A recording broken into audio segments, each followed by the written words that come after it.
Halo anak-anak Miss Widi semuanya, selamat datang di kelas IPS. Nah, hari ini kita akan membahas materi subtema pembentukan diri melalui proses sosial. Materi yang akan dibahas manusia sebagai makhluk sosial dan ekonomi yang bermoral.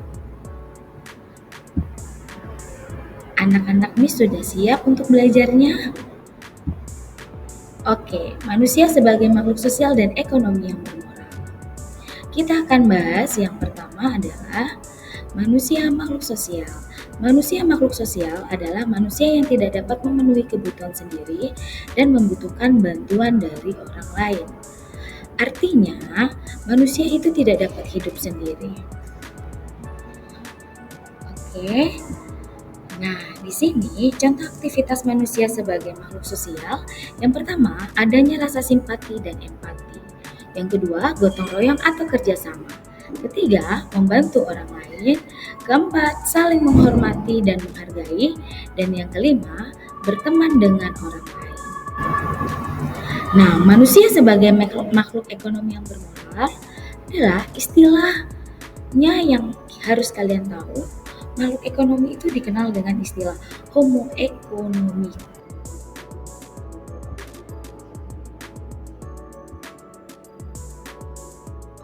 Nah, manusia sebagai makhluk ekonomi adalah wujud manusia yang untuk memenuhi kebutuhan hidup dengan bertindak secara rasional. Nah, anak-anak Miss Widi harus tahu apa itu rasional. Rasional adalah sebuah bentuk pola pikiran yang dimiliki oleh seseorang dan cenderung mengamati tindakan atau sikap berdasarkan pada logika yang logis. Terdapat berbagai tindakan ekonomi yang dilakukan oleh manusia atas dasar kepentingan pribadinya, seperti bekerja, belajar, makan, berdagang. Kebutuhan manusia dalam memenuhi kebutuhan dibatasi dengan hak-hak manusia lain sebagai wujud makhluk yang bermoral.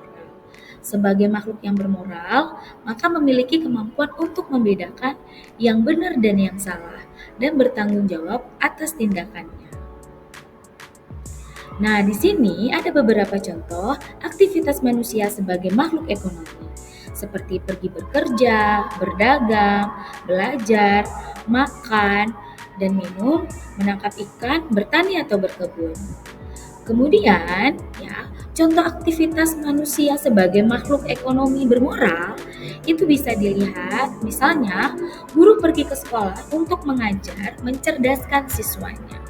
Kemudian, dokter ke rumah sakit untuk mengobati pasiennya. Dan nelayan menangkap ikan menggunakan jala tidak dengan bom agar tidak merusak habitat dari ikan itu sendiri. Dan contoh lainnya, pedagang yang jualan dengan jujur. Oke, jadi dapat kita simpulkan, manusia dianggap sebagai makhluk sosial karena hidup berdampingan dengan orang lain dan tidak dapat hidup sendiri. Sedangkan manusia sebagai makhluk ekonomi yang bermoral karena manusia mempunyai keinginan untuk memenuhi kebutuhan hidupnya.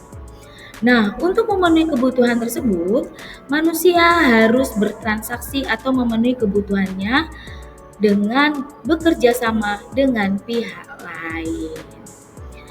Nah, itu dia materi kita ya hari ini tentang manusia sebagai makhluk sosial dan manusia sebagai makhluk ekonomi yang bermoral. Sampai jumpa di materi berikutnya. See you, bye-bye.